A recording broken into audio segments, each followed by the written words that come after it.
On January the 23rd, 1960, a US Navy lieutenant and a Swiss scientist took a deep-diving submersible vessel known as a bathyscape down to the deepest spot on the Earth, the Marianas Trench, a chasm in the Pacific Ocean near the island of Guam.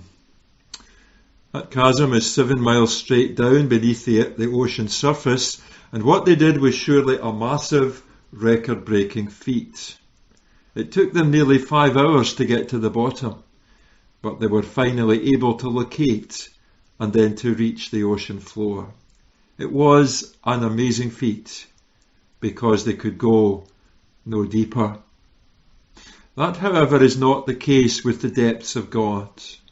Neither 5 hours, 5 years, or 5 lifetimes will be enough to plumb the depths of his riches, his wisdom, or his knowledge. God is inexhaustible. He is limitless and he is immeasurable. Although we can never reach the bottom of God's unfathomable ways, we do know what it's like to reach the bottom of our own strength.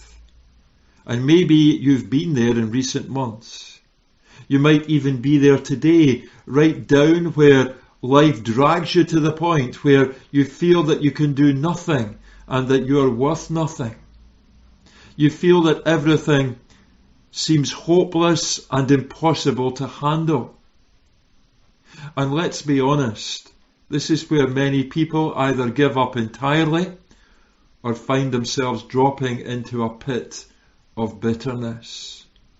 They may even turn their frustrations on those who are nearest to them as they seek to cope with life at the bottom.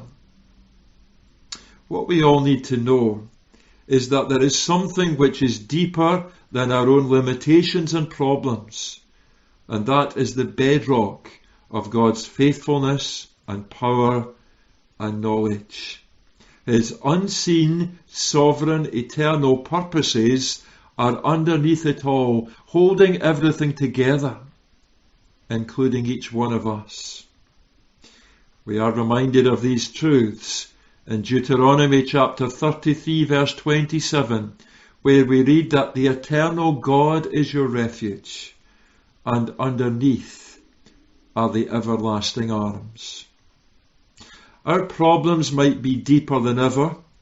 The issues and challenges which we face may be greater and deeper than we have ever known before. But no matter how low they may have taken us, there's always something, in fact there is someone who is deeper still. Can I ask if you've seen that God's ability to sustain and support you is actually deeper than the problems which threaten to cause you to sink? In fact, is there someone whom you could encourage with this truth? Can you testify to them of the faithfulness of God? Some of us have heard of the hymn writer Augustus Toplady. There's a story of him being caught in a storm in the middle of the Mendip Hills. There was no building or anywhere around, and no place where he could find shelter from the storm. On looking around himself, Toplady saw 2 massive pillars of rock, and he took refuge behind them. Standing there in safety, he escaped from the storm. And then, finding a piece of paper lying nearby, he wrote in pencil the famous familiar words with which we may be familiar today. Rock of ages, cleft for me, let me hide myself in thee. The question is whether we are taking refuge in him, whether we also know that underneath are the everlasting arms. May God bless you. Thank you for listening.